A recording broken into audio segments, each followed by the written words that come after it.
இந்த வீடியோல ஒரு சின்ன கதை மூலமா நேர்மையை பத்தி கத்துக்கலாம்.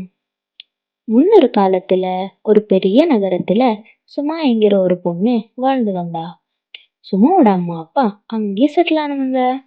சுமாவோட அம்மா அப்பா அவளை ரொம்ப நேசிச்சாங்க.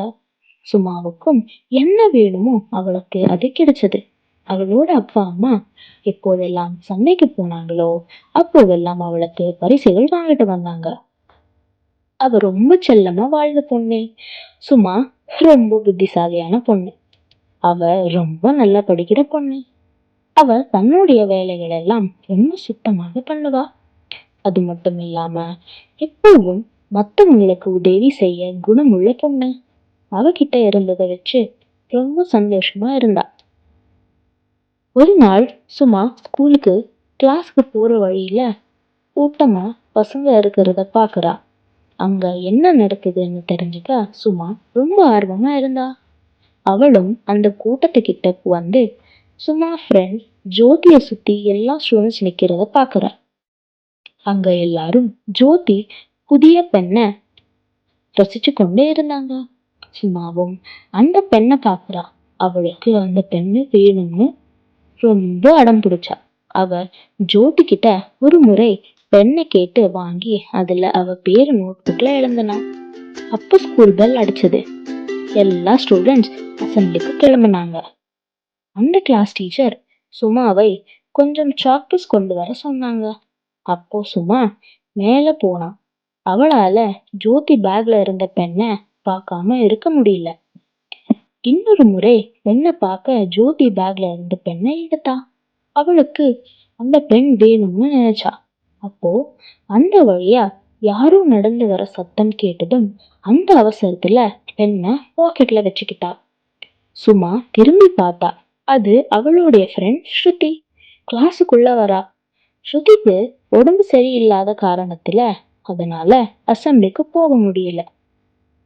சும்மா உடனே கையில சாக் பீஸோட கீழே ஓடி வந்தா. அந்த பெண் இன்னும் அந்த பாக்கெட்ல தான் இருந்தது. அசம்பிளி முடிஞ்சதும் அப்புறம் சுமாவோட எல்லாரும் கிளாஸுக்கு திரும்பி வந்தாங்க. ஜோதி அவ பேக்ல பார்க்கும்போது பேக்ல பெண்ணை காணும்.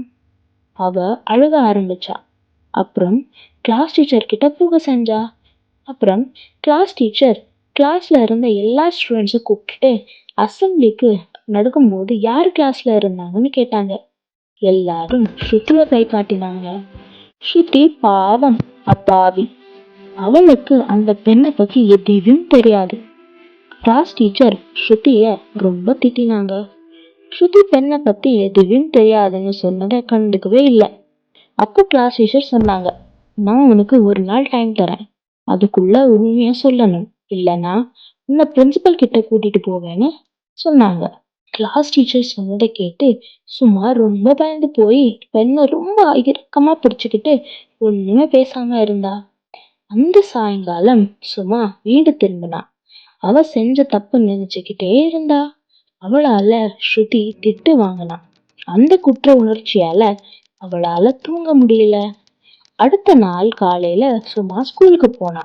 அவ உள்ள போகும்போது ஸ்ருதி அழுகிறத பார்த்தா. சும்மா உண்மையை சொல்லணும்னு நினைச்சா. கிளாஸ் டீச்சர் வந்து ஸ்ருதிய உண்மையை சொல்ல சொன்னாங்க. ஆனா சும்மா அவ கைய பிடிச்சு நிறுத்து, அந்த பெண் என்கிட்டதான் இருக்குன்னு சொன்னான். நேத்து உண்மையை சொல்ல நான் பயந்துட்டேன், என்ன மன்னிச்சிடுங்க. நான் இனிமேல் இந்த மாதிரி எதுவும் பண்ண மாட்டேன்னு சும்மா சொன்னேன். கிளாஸ்ல இருந்த எல்லா மாணவர்களும் ரொம்ப ஆச்சரியமாவும் அதிர்ச்சியாவும் ஆனாங்க. சும்மா சொன்னதை கேட்டு சும்மா நீ ரொம்ப நேர்மையான பொண்ணு. எல்லாரும் முன்னாடி தப்ப ஒத்துக்கிறது அவளும் சின்ன விஷயம் இல்லம்மா. நம்ம எல்லாரும் தப்பு பண்ணுவோம். ஆனா நம்ம தப்ப உணர்ந்து சரி பண்றது ரொம்ப பெரிய விஷயம். ஸ்ருதி கிட்ட மன்னிப்பு கேளு, என்கிட்ட சத்தியம் பண்ணு, இனிமேல் இந்த மாதிரி எதையும் செய்ய மாட்டேன்னு அப்படின்னு கிளாஸ் டீச்சர் சொன்னாங்க. அப்புறம் சும்மா ஸ்ருதி கிட்ட மன்னிப்பு கேட்டு ஜோதி கிட்ட அந்த பெண்ணை திருப்பி கொடுத்துட்டா. எல்லாரும் சும்மாவை நேர்மைய பாராட்டி கை தட்டினாங்க. அதனால குட்டீஸ், நீங்க எல்லாரும் சும்மாவை போல நேர்மையா இருக்கணும்.